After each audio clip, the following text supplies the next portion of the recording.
मक्के की फसल से भरपूर उत्पादन लेने के लिए जरूरी है कि उसमें जितने आवश्यक पोषक तत्व हैं वो सभी मात्रा में अच्छे होने चाहिए। मक्का की फसल का बहुत ज़्यादा उत्पादन होता है, इसकी पौधे की बढ़वार बहुत ज़्यादा होती है। इसी कारण से ये पोषक तत्वों को ज़्यादा ग्रहण करती है। अगर जमीन कमजोर हो, उपजाऊ क्षमता कम हो या हम कम खाद उर्वरक दें तो उसका उतना अच्छा उत्पादन नहीं मिल पाता है। इसलिए ये जरूरी है कि हम मक्के में जितनी खाद और उर्वरक है उसको पूरा दें ताकि हमें उसके दानों की अच्छी उपज मिल सके। आज मैं इसी बात पे चर्चा करूंगा कि हमें मक्के में कौन सी खाद उर्वरक किस समय पर और कितनी मात्रा में देनी चाहिए ताकि हम उससे अच्छा उत्पादन ले सकें। देखिए, किसी भी फसल के लिए जैविक खाद देनी बहुत जरूरी है क्योंकि ये जमीन में न केवल जैविक पदार्थों को बढ़ाती है बल्कि सभी आवश्यक पोषक तत्वों को देती है। इसलिए मक्के में भी हमें जैविक खादों का प्रयोग करना चाहिए। हमें गोबर की सड़ी खाद या कंपोस्ट मिल जाए तो वो हमें 1 एकड़ में 4 से 5 टन डालनी चाहिए ताकि पोषक तत्व बराबर मात्रा में मिलते रहें। तो ये काम हमें बुआई से 15 से 20 दिन पूर्व कर लेना चाहिए। हम 4 से 5 टन अच्छी सड़ी हुई गोबर की खाद जरूर मिट्टी में मिला दें। बहुत सारे क्षेत्रों में ऐसा नहीं हो पाता है तो वहां पे हम फिर हरी खाद भी ले सकते हैं, ढैंचे की हरी खाद भी ले सकते हैं। अगर वो भी ना ले पाए तो फिर हमको सारा काम रासायनिक उर्वरकों के माध्यम से करना पड़ता है। तो कोशिश हमारी ये होनी चाहिए कि हम जैविक खाद है उनका ही प्रयोग करें और रासायनिक खादों का भी प्रयोग करें। अब बात करते हैं कि 1 हेक्टर में अगर हम मक्के की फसल उगा रहे हैं तो कितने नाइट्रोजन, फास्फोरस, पोटेशियम की जरूरत पड़ेगी। देखिए, अभी जैसे मैंने आपको बताया मक्का बहुत ज्यादा पोषक तत्वों को लेती है, तो अब ये निर्भर करता है कि हमारी जमीन में पोषक तत्व कितने हैं। तो ये हमारी सॉइल टेस्टिंग, मृदा परीक्षण पता होना चाहिए कि कितना हमारे जमीन में है।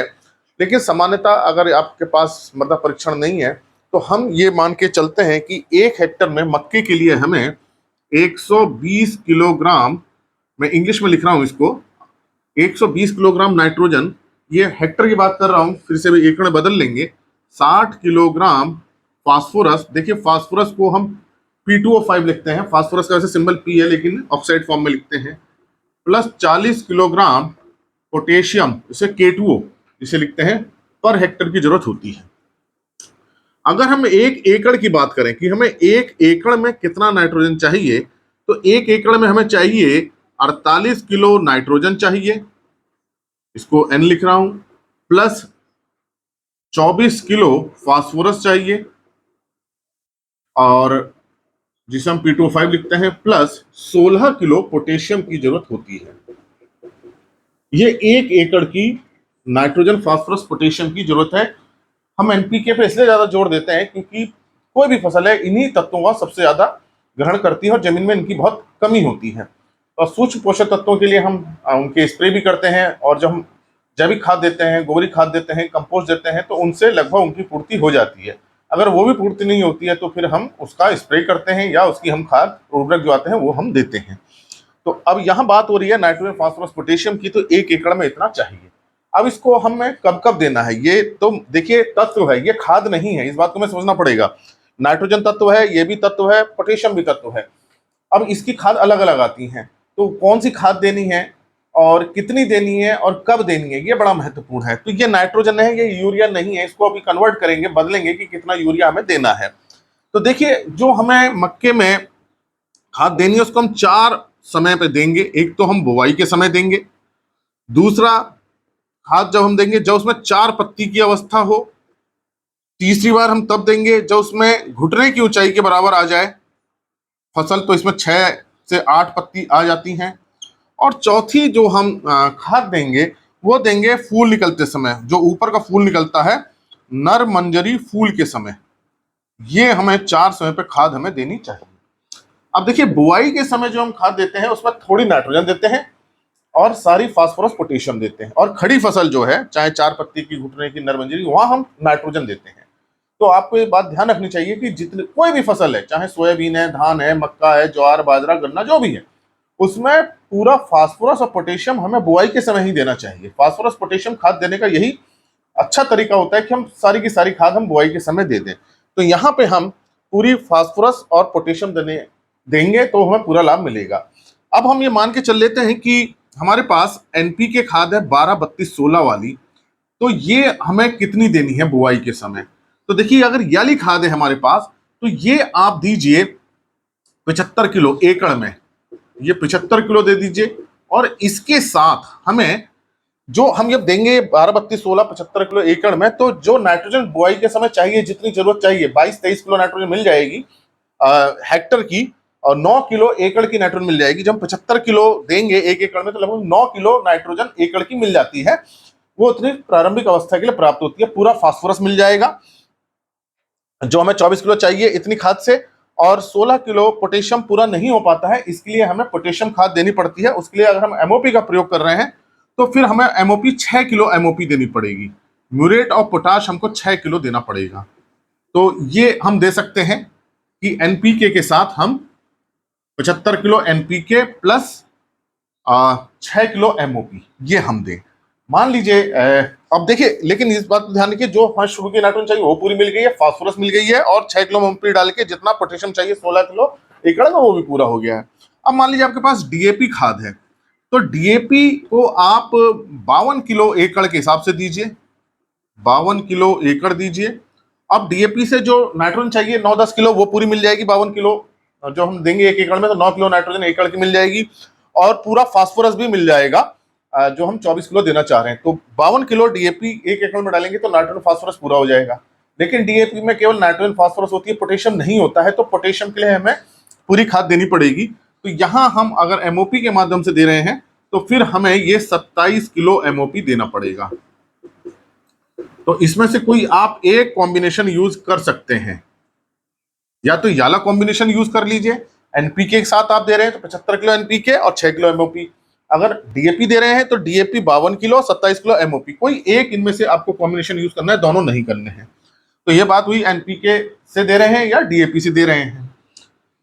अब हम बात करते हैं कि चार पत्ती की अवस्था, पौधे में जब चार पत्ती आए, जब घुटने की ऊंचाई हो जाए, और जब नर मंजिल ऊपर का फूल निकल रहा है, तब हमें यहाँ नाइट्रोजन देनी है, और नाइट्रोजन हमें देनी है यूरिया के माध्यम से। तो यहाँ पे आप 28 किलो यूरिया दे दीजिए, और यहां भी 28 किलो यूरिया दीजिए। घुटने की हुए तो भी 28 किलो यूरिया आपको देनी है। तो इससे लगातार पौधे को नाइट्रोजन मिलती रहेगी, जिससे उसकी बढ़वार बहुत अच्छी होगी, और उसमें भुट्टे अच्छे निकलेंगे, भुट्टों की लंबाई अच्छी होगी, भुट्टों में दाने अच्छे पड़ेंगे, भुट्टों की चौड़ाई अच्छी होगी, फसल अच्छी बनी रहेगी। तो यहाँ हमने देखा कि शुरू में ही हमने फास्फोरस पोटेशियम पूरा दे दिया है, और फिर बाद में खड़ी फसल में 3 बार में हमें देना है 28-28 किलो यूरिया हमें देना है, तो हमारा एनपीके पूरा हो जाएगा। तो ये आपको ध्यान रखना है। बहुत इंपॉर्टेंट बात ये है कि सारा का सारा फास्फोरस पोटेशियम को बुआई के समय देना है, और ये जो मैंने कैलकुलेशन की एकड़ की करी है वो पर्याप्त हो जाएगी।